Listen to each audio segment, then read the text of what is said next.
Hello and welcome to the Villa Park podcast. It's me, Rich, and I'm back with another match reaction the morning after the night before. And it was a long, long journey back from London where Aston Villa came back against Arsenal to draw 2-2. What a comeback. And it was a comeback that showed and a performance that showed heart, desire, and battling qualities that we have been asking for in these away games against these big teams for so long. And that's exactly what we showed to come back and show that heart and resilience from 2-0 down is exactly what we've been asking for, and it was fantastic. Please do smash the like button. Please hit the subscribe button. Help us continue to grow on the road to 10,000 subscribers. Get your comments in, your thoughts on yesterday's performance. It wasn't the greatest of performances. I must say Arsenal were good, but we showed that heart and resilience, and we showed the clinical finishing needed to stay at that top level. And look, we're going a bit under the radar with our form over the last few weeks. Well, it is coming back. It is coming back. Now, let's go through the game and let's talk one or two performances and I guess one or two little negatives as well. The starting team, Martinez in goal, Matty Cash, Ezri Konsa, Tyrone Mings as that centre-back partnership, Ian Maatsen coming in at left-back for a start, Amadou Onana and Boubacar Kamara in that midfield with Ramsey, Rodgers and Watkins up top. And look, the game started, I think, as we expected, Villa trying to get some sort of foothold in the game, Arsenal controlling, the game for large periods, and they had a couple of chances early on. Trossard had a shot that I think was deflected slightly, and Martinez had to save it.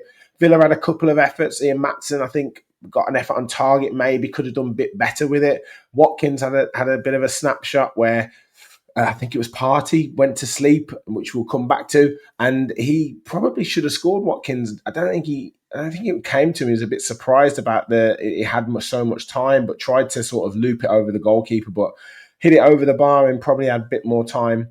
But the goal for Arsenal came on 34 minutes, and yeah, possibly Martinez might say he could have done a little bit better. He did save the initial shot, but it rolled back up, tried to bat it down, and it had already gone over the line. Martinelli putting that in, and Maatsen again would probably say he should have done better from the cross coming in and left his man. And yes, Martinelli got on the end of it and scored, but we let the cross in. And this seems to be a problem with Villa with, even Maatsen, even with Cash, even with Luka Dean, where we seem to want to let crosses in. And I don't know what it is about our fullbacks. I don't know what it is about fullbacks in general that are just letting crosses into the box.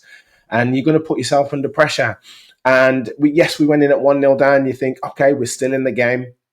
We can make changes. We can come out a little bit better in the second half. Amadou Onana had to go off with an injury, and Lamar Bogard came on. More about him in a second. So that was a little bit of a downer. And then Luka Dean comes on at halftime for Ian Maatsen, who probably had a bit of a tough time in that first half, got a booking as well. And like I say, was probably at fault for that first goal. But the second half comes, and within 5-6 minutes of that second half, we're 2-0 down. And it's Kai Havertz with the goal.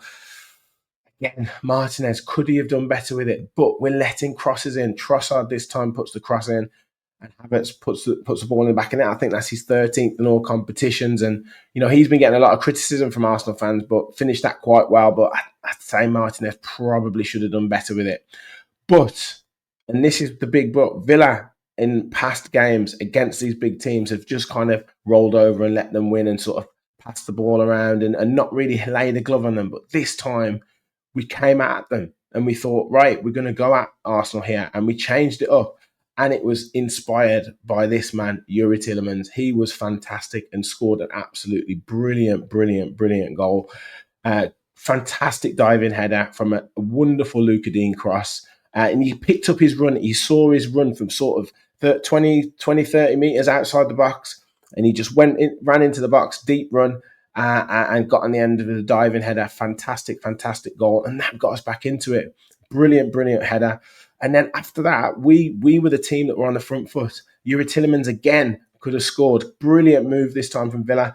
Breaks to Tielemans on the edge of the box. Curling effort with the right foot. Hits the outside of the post.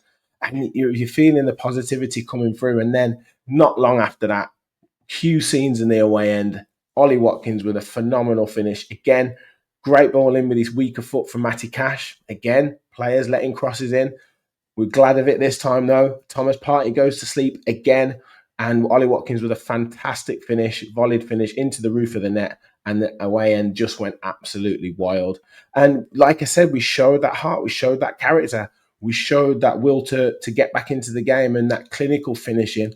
And I don't think if Watkins hadn't have scored on Wednesday, I don't think he scores that goal yesterday. But it was a player who was back in form, back in confidence, and back in himself. And it was a great, great finish. And look, we could have nicked it at the end.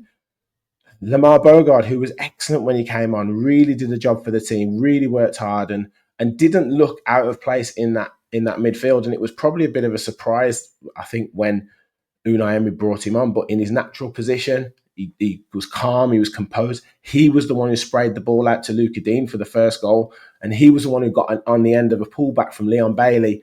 And if he'd have believed in himself a little bit more with that finish, I think he probably could have scored it. He just didn't put his foot through it enough. But it was David Raya who saved it in the end. And look, we had to defend right at the end. Havertz handballed it into the net inadvertently from a Marino shot. Obviously, we got away with that one. I think Marino hits the post and then Emi Martinez saves off the rebound. Trossard puts the ball wide, but I think he was offside. So we were riding our luck towards the end. But look, great comeback. Really, really, really sort of hard-working performance, dug in for each other, battled for each other. And it was, like I said, a comeback inspired by Yuri Tillemans. And that's where you need your big players to step up. And he absolutely did that. For me, he gets man of the match, but I think Mings and Konsa were really good at the back. I think Luca Dean was excellent when he came on, showed that maturity. Obviously, look at his quality with his crosses.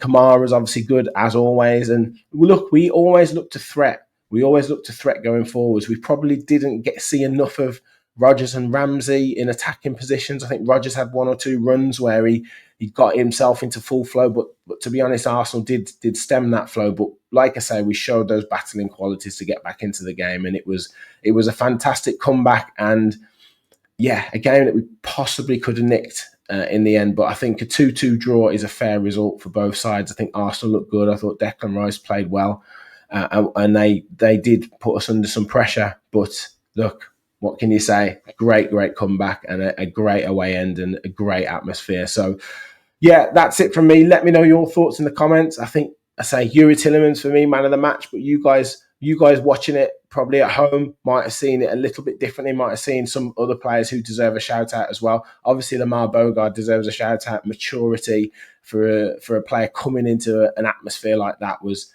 excellent. So he deserves a shout out. Ollie Watkins, obviously, for his finish.